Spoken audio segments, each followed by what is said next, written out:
shook up the world.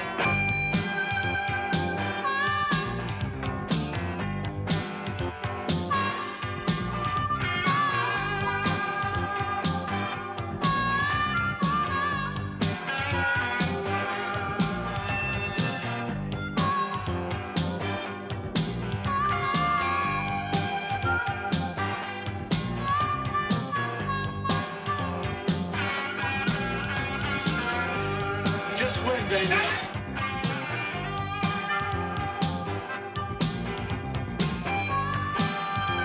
The Arizona Republic and Phoenix Gazette present great sports headlines with Don Meredith.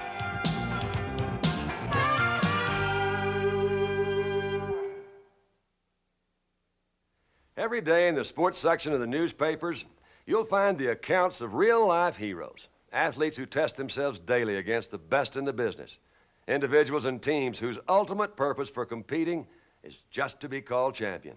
Well, every now and then, we'll read about a truly remarkable achievement, about an underdog that triumphs against impossible odds, or about an individual who stands alone to seize the moment. Well, we're about to salute 10 great sports achievements that made headlines in recent years. So join me now as we relive some of the most thrilling sports stories of our time.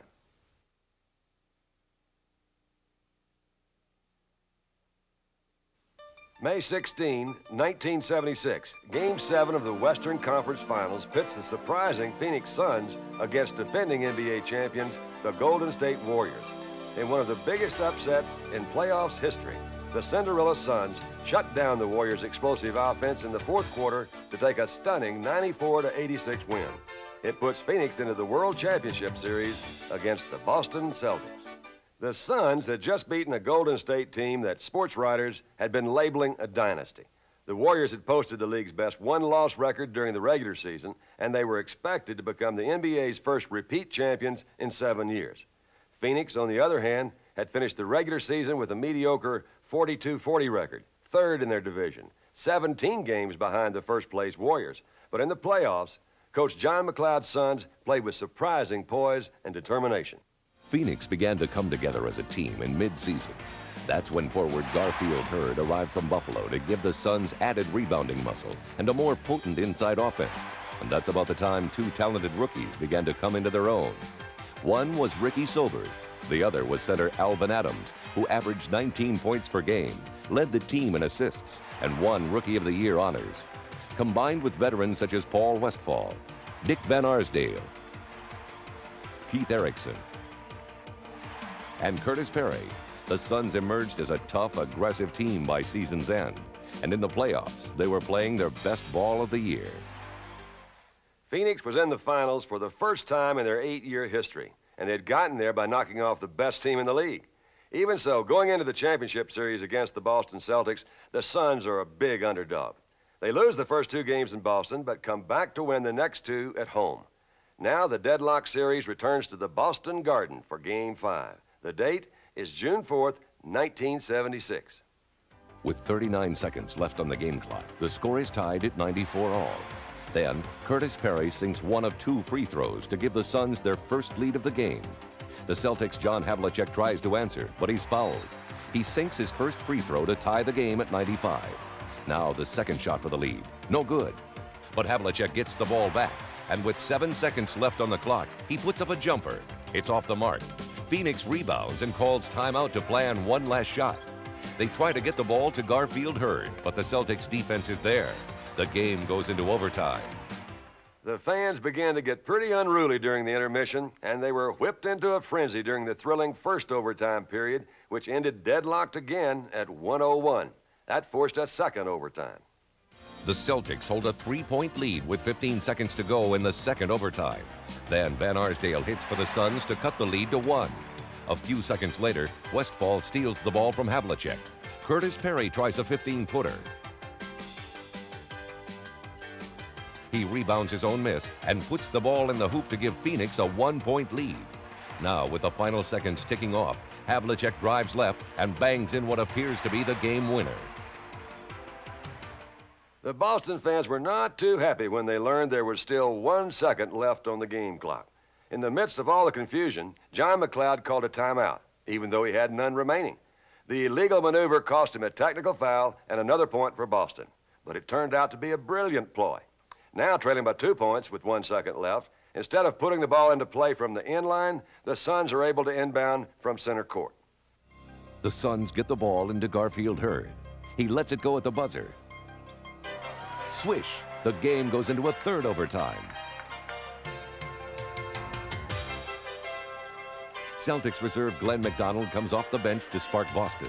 He sinks 2 critical baskets and 2 foul shots to give the Celtics a 6-point lead with only 36 seconds left. And although the Suns pulled to within 2 points with 12 seconds to go, they were unable to pull off another miracle. Boston wins it 128-126. After that barn burner in Boston, the series returned to Phoenix for Game 6. And in a close one, the Celtics pulled away in the fourth quarter to win it 87-80.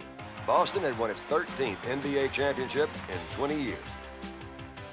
But in a sense, the Phoenix Suns won too. The only thing that derailed their astonishing run through the playoffs was that mischievous little leprechaun known as Celtic pride. Boston coach Tom Heinsohn said, "We had to gut it out all the way. Everyone was tired, but our guys have been there before, and somehow they did it when they had to."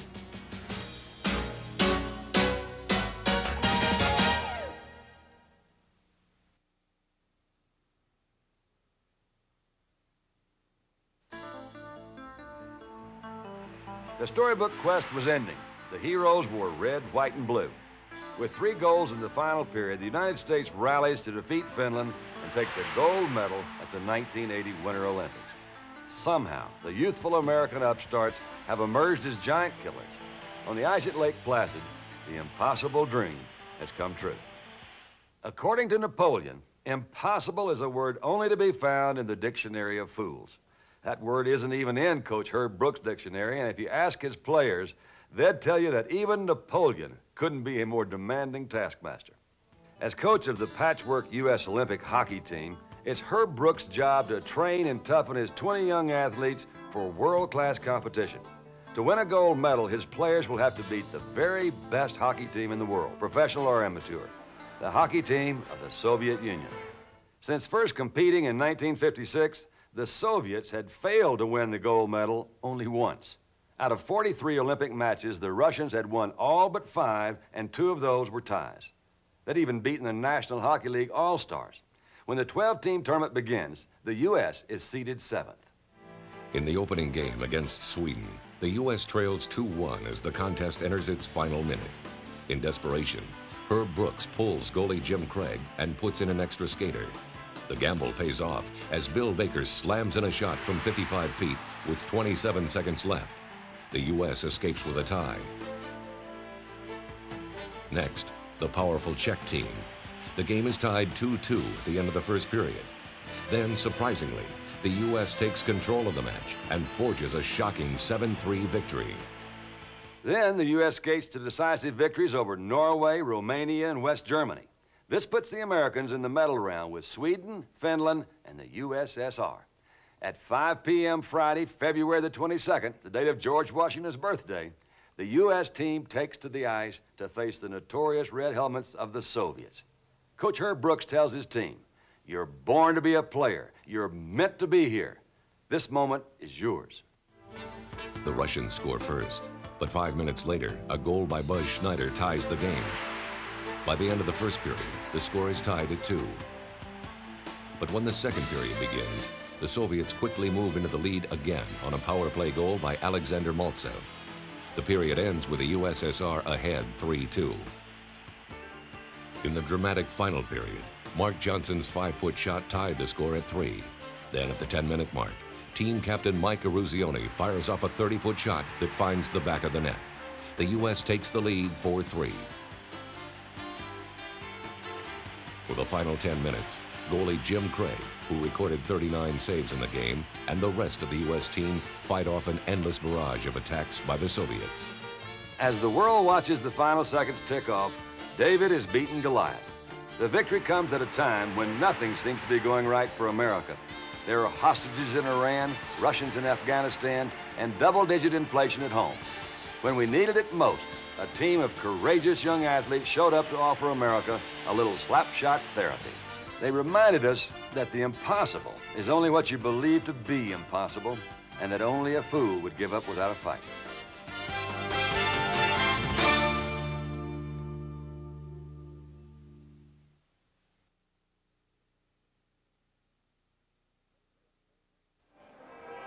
On May 5th, 1973, there were over 134,000 fans that poured into Churchill Downs for the 99th running of the Kentucky Derby.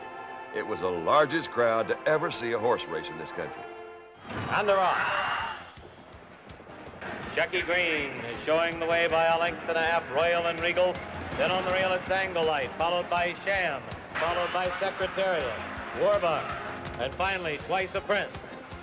Angle Light in fifth. Secretariat has made a sudden move and is now sixth. Secretariat is fourth and moving up on the outside and is now third and moving at the leaders as they come for the head of the stretch.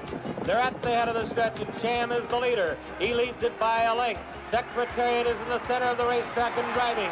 Jackie Green now drops back. Coming on a bit is Forgo, our native on the outside. Now and they're in the stretch. It's Secretariat. Secretariat on the outside to take the lead.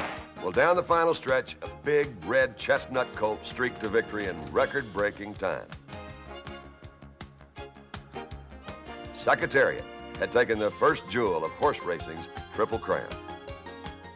An incredible performance, awe-inspiring, monumental as any in the history of the race.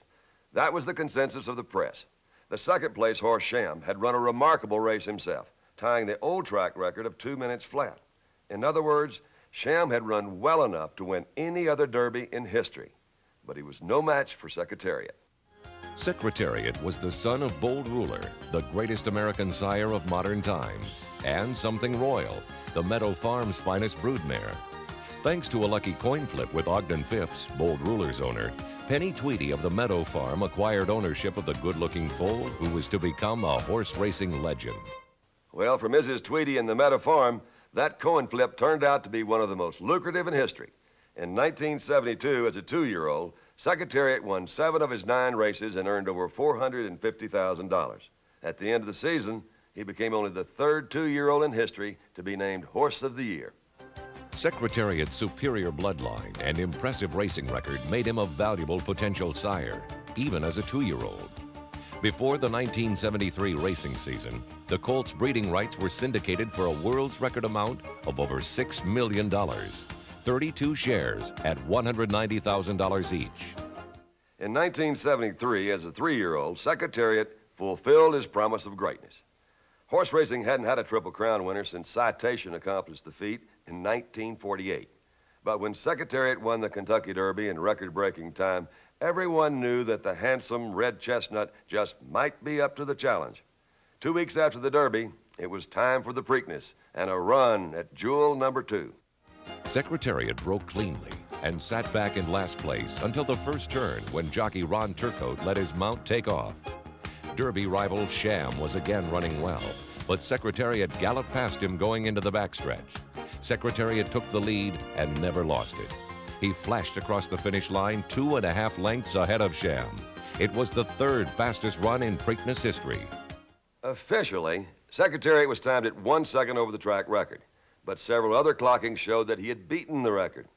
Well, embarrassed track officials later lowered the winning time, but not enough to give Secretariat his 2nd straight record-breaking credit. The focus quickly shifted, however, to the upcoming Belmont Stakes, the 3rd and final jewel of the Triple Crown. The date is June 9, 1973.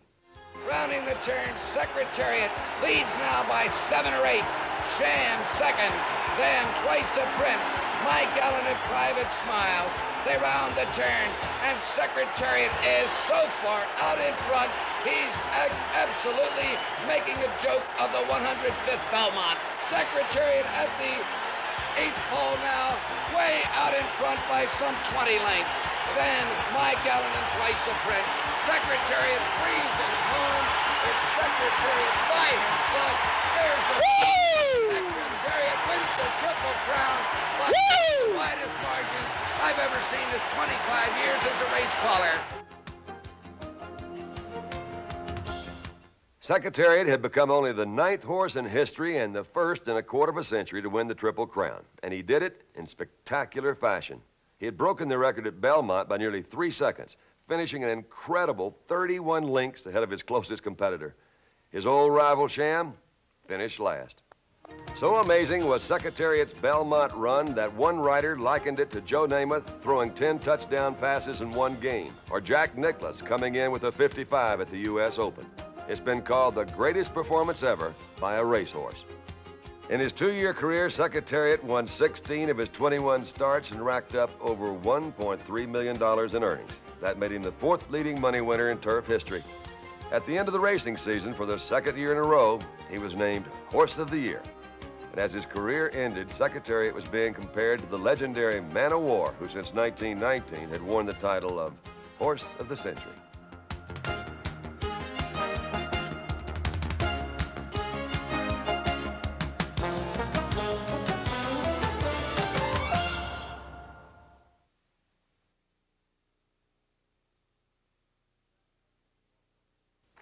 As Jack Nicklaus walked up the 18th fairway at the Augusta National Golf Club, there was magic in the air, and everybody could feel it. On the final day of the 1986 Masters, the great Golden Bear, now 46 years old, had rallied from 9th place at the start of the day to storm past all the young lions of the game. It didn't seem possible. In the last 6 years, Nicklaus had won only 2 tournaments. There were even rumors of retirement. Well, going into the final day of the 50th Masters, Nicklaus was still in the hunt, but just barely. He shot even par on the first 8 holes, but sank a 12-foot birdie on number 9 to stay within 4 strokes of co-leaders Seve Ballesteros and Greg Norman. But now, there was only 9 holes left to play. On the 10th hole, Nicklaus needs this 25-footer for another birdie. It drops. Jack is now 3 strokes behind the leaders. 11th hole, another birdie opportunity. It drops. 3 birdies in a row. Suddenly, Nicklaus trails Ballesteros by only 2 strokes. After taking a bogey on number 12, Nicklaus has an eagle opportunity. Just short. Jack takes his 4th birdie in 5 holes. He's back to 5 under par, 2 strokes behind Ballesteros. Nicklaus took a par on 14, but his second shot on the par 5 15th is a beauty. Nicklaus with a chance at an eagle. Bullseye. Jack goes to 7 under, still 2 strokes behind Ballesteros, who had eagled 13. Nicklaus' tee shot on 16 is a heart stopper. The ball lands to the right of the flag, drifts back toward the cup. It slides just past. Jack settles for another birdie. He heads for the 17th tee, only 1 stroke behind Ballesteros. Back on the 15th fairway, Ballesteros' approach shot finds the pond. Seve takes a bogey 6. He falls to 8 under par, tied now with Nicklaus and Tom Kite. On 17, Jack has to play his second shot out of the rough. A great recovery for yet another birdie opportunity.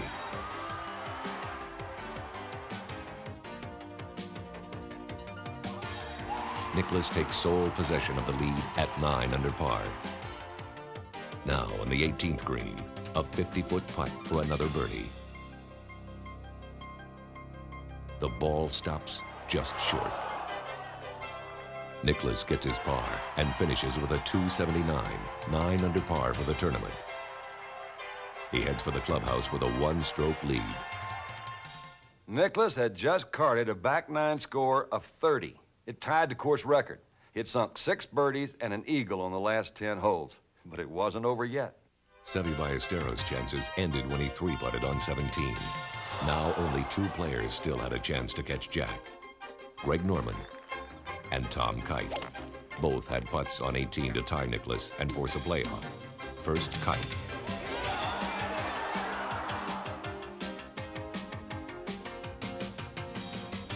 Then Norman. It was over. Jack Nicklaus had won his record 6th Masters title. It was his 20th major championship, including 5 PGAs, 4 U.S. Opens, and 3 British Opens. But this day stood apart from all the rest. After the tournament, Jack said, "That was as fine a round of golf as I've ever played, especially the last 10 holes." Well, coming from a guy who's probably the greatest golfer that's ever lived, that's quite a statement. For golf fans, it was truly the most exciting and memorable day in the history of the sport.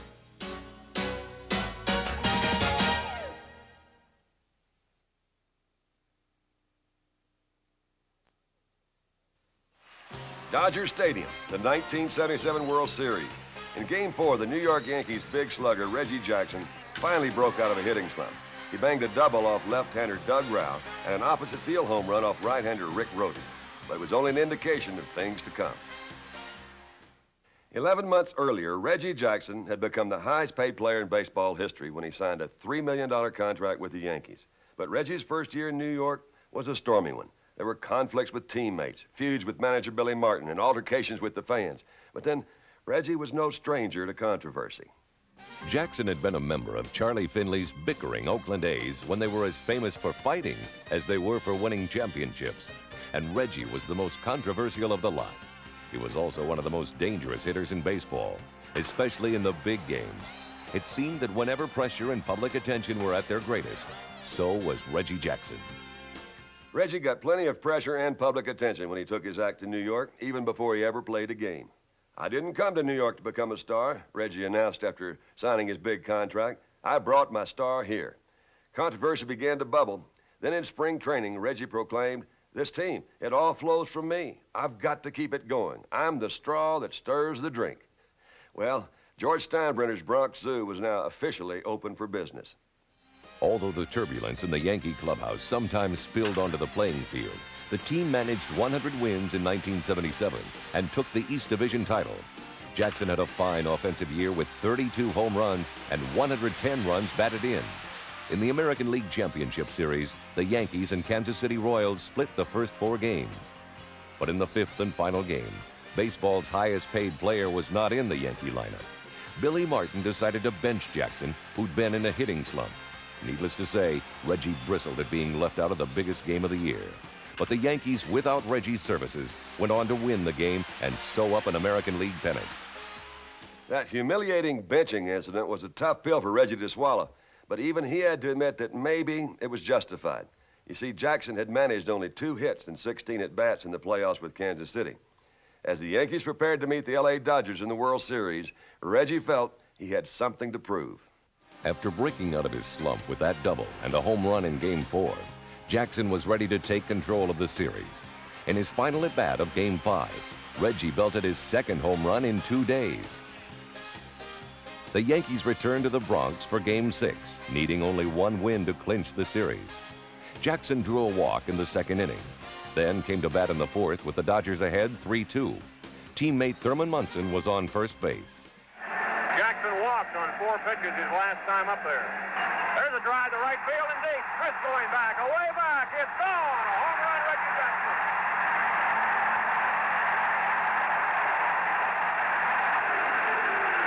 Well, Bert Hooton threw the wrong ball, and Reggie Jackson made it the long ball. Now it's the 5th inning. This time, Reggie faces Elias Sosa. Sosa set. The pitch. Drive to right field and deep. Way back, going, gone. Another home run for Reggie Jackson. And the Yankees lead 7-3. Reggie wasn't through. He stepped to the plate again in the 8th inning, this time to face Dodger relief ace Charlie Huff. Wouldn't you know it, first up to bat for the New York Yankees in this last half of the 8th, Reggie Jackson. Jackson with 4 runs batted in. Sends a fly ball to center field and deep. That's going to be way back, and that's going to be gone. Reggie Jackson has hit his 3rd home run of the game. Earlier in this series, Reggie said about his manager and the strife they've known that Billy Martin deserved the Nobel Peace Prize for keeping the peace. Since Nobel was the scientist who invented or discovered dynamite, perhaps part of that prize should go to Reggie Jackson. It was the greatest one-man show in World Series history. Each of Jackson's home runs had come on first pitches. So counting his final at-bat of Game 5, Reggie had hit a home run with each of his last 4 swings. Not even the Babe had done that. Reggie had handed the Yanks the World's Championship, and the fans weren't the only ones that he impressed. "I must admit," said Dodger first baseman Steve Garvey, "when Reggie Jackson hit his 3rd home run and I was sure nobody was listening, I applauded in my glove."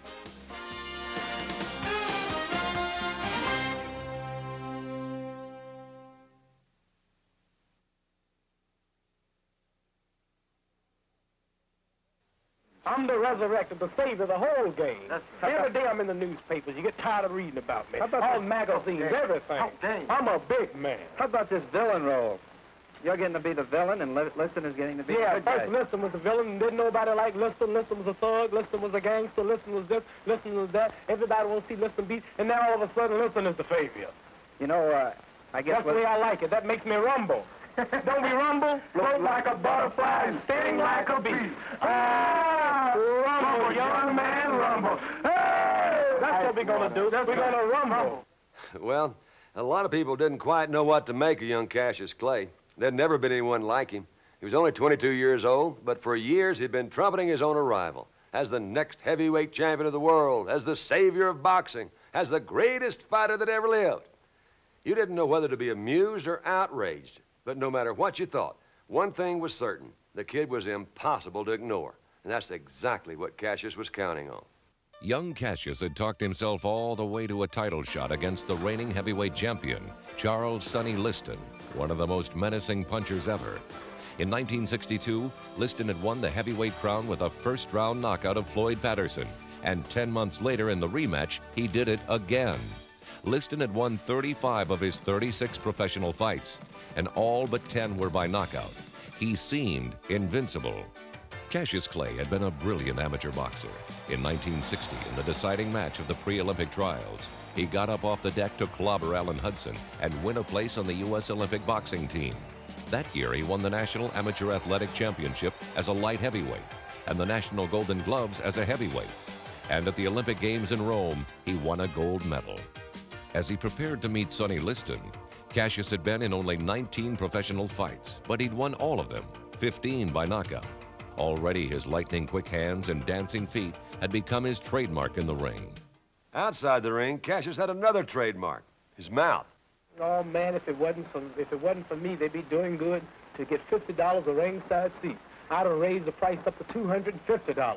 What do you think Liston I've got people charting airplanes, models from Chicago, New York, flying special chartered jet planes in, champagne flights just to see the champs. Rich people from all over the world are flying in, and the chauffeurs are driving the Cadillacs down. This is the biggest thing in all history. The fight took place on February the 25th, 1964 at Convention Hall in Miami Beach. Cassius predicted that he'd stop Liston in the 8th round, but the odds makers had made him an 8-to-1 underdog. In round one, Liston came out looking for a quick knockout. Time and again, he lunged forward with overeager punches, but connected with nothing but air. At some point during the round, he wrenched his left shoulder swinging so hard. Cassius, meanwhile, was showing everyone what those countless float like a butterfly, sting like a bee poems were all about. The kid was floating. With the greatest of ease, he leaned away from Liston's jabs. Then quickly, he'd attack. Late in the round, Cassius stung the champ with jabs to the face and rapid-fire flurries to the head. In round three, Cassius began to rumble. His quick left hooks were getting through Liston's defenses.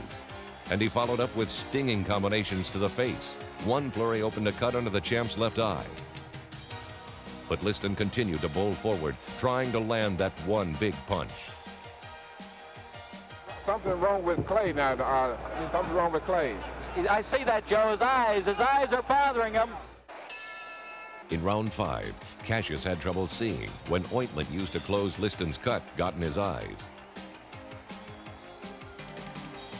The champ landed some solid blows, but Cassius was able to back away for most of the round, and Liston was too sluggish to press the advantage.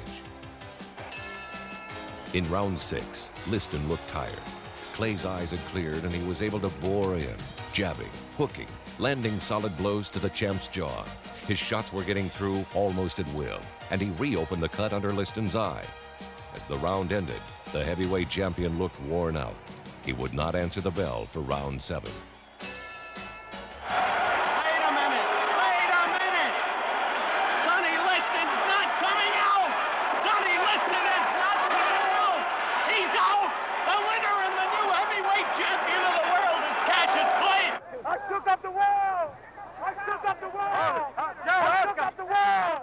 Cassius Clay had pulled off one of the biggest upsets in boxing history. And before long, the world would know him as Muhammad Ali. But even as a 22-year-old kid, Cassius knew that he was something special. When I'm gone, boxing is gone. They might still try, but they'll never have another Gates or another Cassius Clay.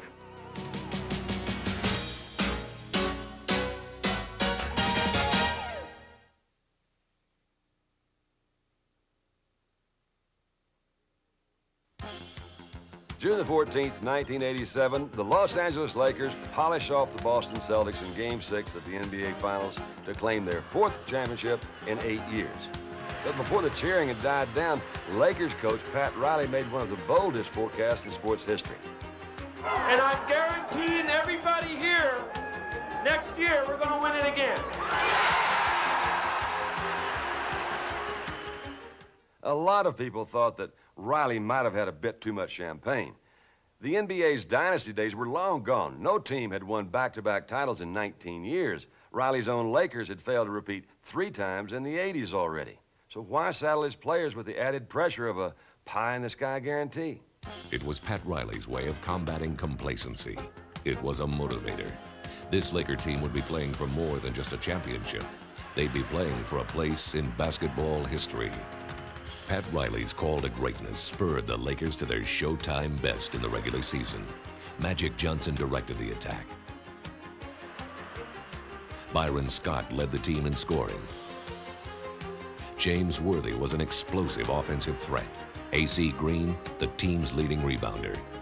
And Kareem Abdul-Jabbar, playing in his 19th NBA season, had his famous skyhook working. Off the bench, the Lakers had reserve center Michael Thompson, hustling Kurt Rambis, and Michael Cooper, one of the game's best defensive players. L.A. finished the regular season with 62 wins and 20 losses, best in the NBA. But now it's playoff time. Time for the Lakers to make good on Pat Riley's guarantee. But to reach the finals, the Lakers would be pushed to their limits. In the Western Conference semifinals, the Utah Jazz, a team that had finished 3rd in the Midwest Division, extended the Lakers to 7 tough games before falling 109-98 in the finale. Then in the conference finals, the Dallas Mavericks put up an even tougher fight. Again, the Lakers were pushed to a 7th game before eliminating Dallas 117-102 at the Forum. In the NBA Finals, the Lakers would face the Detroit Pistons, a young, tough, aggressive team with tremendous depth. In Game 1, the Pistons stormed into the Forum, hitting on all cylinders. Adrian Dantley poured in 34 points, and Isaiah Thomas dished out 12 assists to stun the Lakers 105-93. After the game, Pat Riley said, "We'll see if we have the heart of champions." The Pistons and Lakers split the next 4 games. L.A. now trails in the series 3-2. Returning to the Forum for Game 6, they're only 1 loss away from blowing it all. Game 6 is a breathtaking classic. Isaiah Thomas is brilliant. Playing on a badly sprained ankle, he sets an NBA Finals record with 25 points in the 3rd quarter and finishes with 43 points for the game. For the Lakers, Magic Johnson scores 22 points and hands out 19 assists. James Worthy hits for 28 points. With 1 minute left in the game, the Pistons have a 3-point lead. Then, Byron Scott hits a 12-foot jumper. Pistons 102, Lakers 101. Now Thomas tries to answer. No good. Worthy grabs the rebound with 27 seconds left. With time running out, the Lakers go to Jabbar. Skyhook. He's fouled. 14 seconds left in the game. Kareem's first free throw. Game tied. Now his second shot. Good again. Lakers take the lead 103-102. The Pistons fail to score with their final shot of the game. It's all over. The Lakers had dodged a bullet. 2 nights later, the Lakers wrapped up the championship thanks to 36 points from Series MVP James Worthy. The Lakers had put their stamp on a decade of professional basketball. Well, would you like to step up here and guarantee a 3rd straight to start this off, Coach?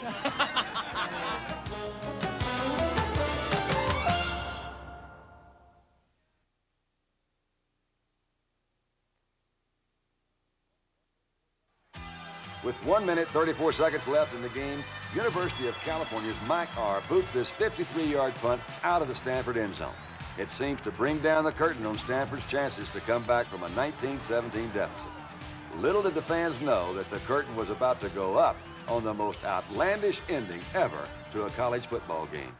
The annual Cal-Stanford Showdown is called the Big Game by folks in Northern California. The ancient rivalry is almost always a nail-biter, and the 1982 game was no exception. But that's not to say it wasn't peculiar. The California Golden Bears and the Stanford Cardinal were meeting for the 85th time at Memorial Stadium on the edge of Cal Berkeley campus. It was shaping up as the kind of cliffhanger fans have come to expect in the big game. After that great punt by California, Stanford's All-American quarterback, John Elway, tried 3 straight pass plays. Net result, -7 yards. Now with only 53 seconds left, Stanford is pinned on its own 13-yard line. It's 4th down, 17 yards to go for a first down. The Bear fans sense victory. Elway needs a big gainer here, or Stanford turns the ball over on downs. He fires downfield, a 29-yard bullet to Emil Harry. Stanford has life. 1st and 10 from their 42-yard line. 43 seconds left. Elway takes the snap, drops back. Complete to Mike Tolliver at the Cal 39. Time running down. Elway pitches this time to Mike Dotterer. 19 more yards. Ball at the Cal 18-yard line. 8 seconds left in the game. Stanford brings in place kicker Mark Harmon. Here's the snap. It's down. Good. Stanford takes a 20-19 lead with only 4 seconds to go. That's the ball game, right, folks? Well, a lot of people thought so. As Harmon kicked off to California, the Stanford band, along with some fans, began pouring onto the field to celebrate. I guess they'd forgotten about those 4 seconds left on the game clock. All right, here we go with the kickoff. Harmon will probably try to squib it, and he does. Ball comes loose, and the Bears have to get out of bounds. Rogers along the sideline, another one. They're still in deep trouble at midfield. They tried to do a couple of... The ball is still loose as they get it to Rogers. They give it back now to the 30. They're down to the 20. Oh, the band is out on the field. He's going to go into the end zone. He's going into the end zone. Will it count? The Bears have scored, but the bands are out on the field. There were flags all over the place. Wait and see what happens. We don't know who won the game. There are flags on the field. We have to see whether or not the flags are against Stanford or Cal. The Bears may have made some illegal laterals. If the penalty is against Stanford, California would win the game. If it is not, the game is over and Stanford has won. We've heard no decision yet. Everybody's milling around on the field. The Bears have won. The Bears have won. Oh, my God. California has won the big game over Stanford. That was Cal's Kevin Moen, who bowled over Stanford's trombone player for the winning score. For Stanford, I guess you can say the game ended on a sour note. As one writer summed it up, what 75,662 people saw, what 22 people participated in, and what 6 officials ruled on could not possibly have happened yesterday at Memorial Stadium. But it did.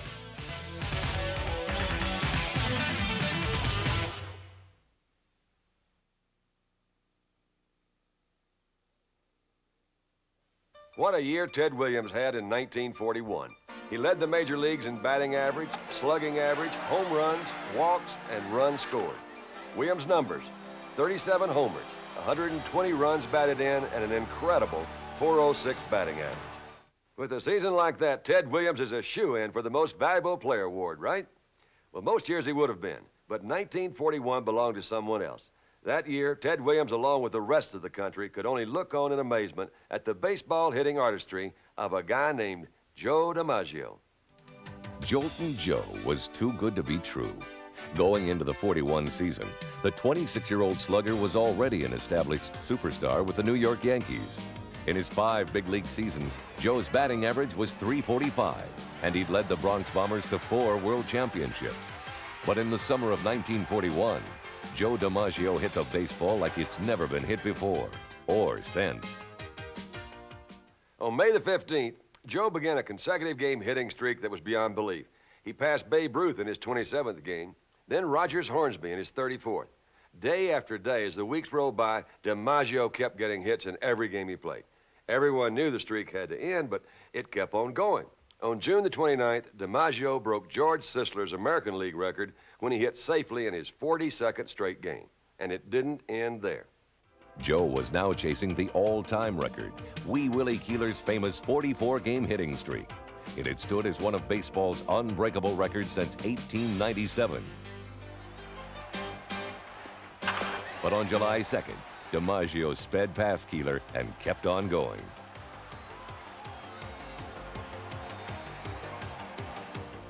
By now, Joe DiMaggio was the most talked-about man in America. News of Joe's phenomenal streak shared front-page headlines with news of the war raging overseas. People stayed up past their normal bedtimes to find out if the celebrated streak was still alive. Radio programs were interrupted with bulletins of DiMaggio's every at-bat. The streak moved on, mounting to more and more heroic proportions. DiMaggio's hitting streak finally came to an end on July 17th, but not before he had hit safely in an astounding 56 consecutive games. During the streak, Joe hit .408, scored 56 runs, and drove in 55. In 223 official times at bat, he had 91 hits, including 15 homers. Joe DiMaggio's hitting streak was the greatest sustained one-man drama in the history of sports.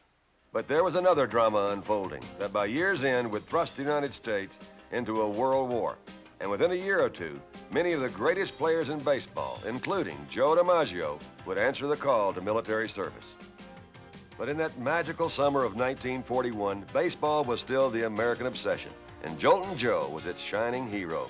DiMaggio's American League rival Ted Williams said, "You can talk all you want about Hornsby's .424 average and Hack Wilson's 190 RBIs. But when DiMaggio hit in those 56 consecutive games, he put a line in the record book. It's the one that will never be changed."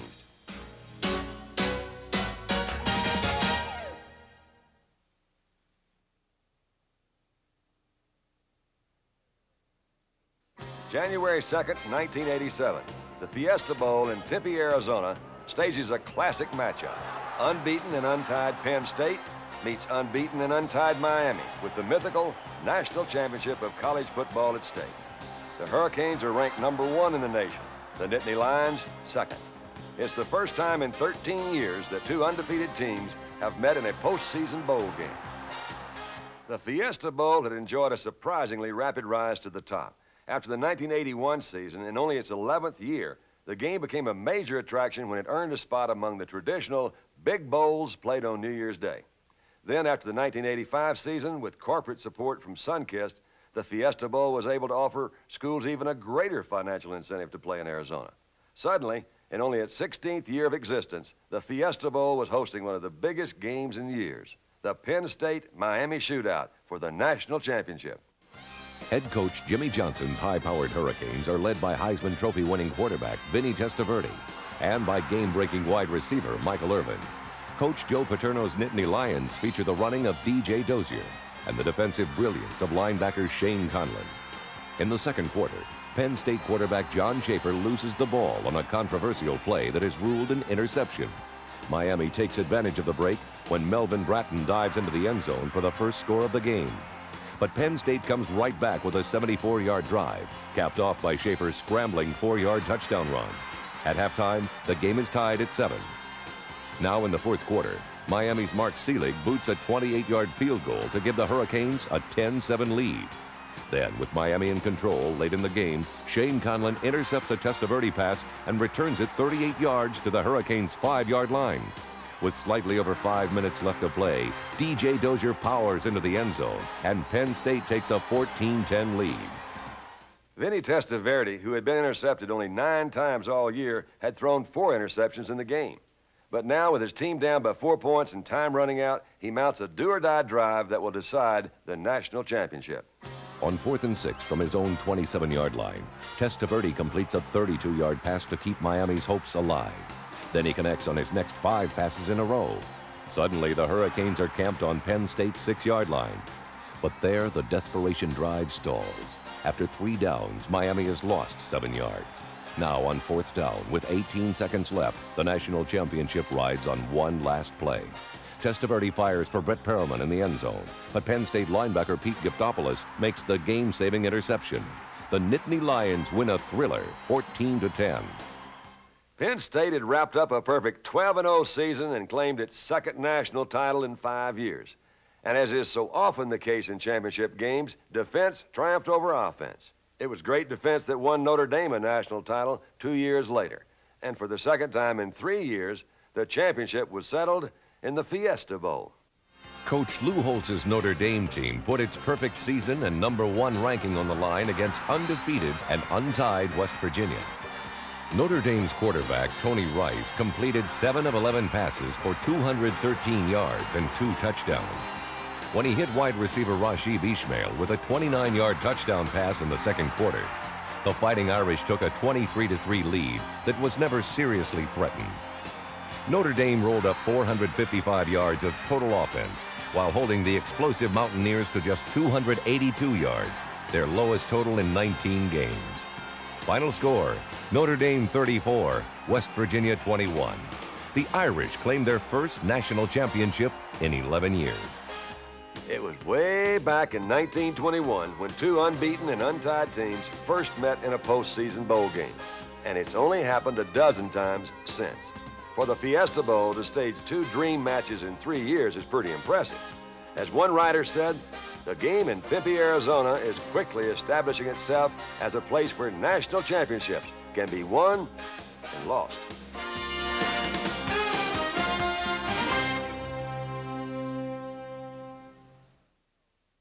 It's hard to know exactly when it was that someone came up with the great idea that there had to be an easier way for people to test themselves and compete than killing each other. But it must have been an awful long time ago. You know, that whole thing with Adam and Eve could have started as an innocent contest to see who could throw an apple farther. Or maybe the first organized sporting event was a bunch of people in a cave seeing who could yell the loudest. And there was always someone who could do it, whatever it was, better than anyone else. And they became the heroes. And if what they were the best at seemed to be, or actually was, important enough, they became legends. The word of the mouth through the centuries kind. Well, nowadays, of course, we find out about the heroes much quicker because they make the headlines every day. Maybe that quicker is why some of our modern-day heroes don't seem to hang around so long. But the point is, they keep coming around, and we keep finding them. Whether it's Einstein or Lindbergh or just maybe a Nolan Ryan. Somehow, the best of all of us becomes the best in all of us. We need that, I guess.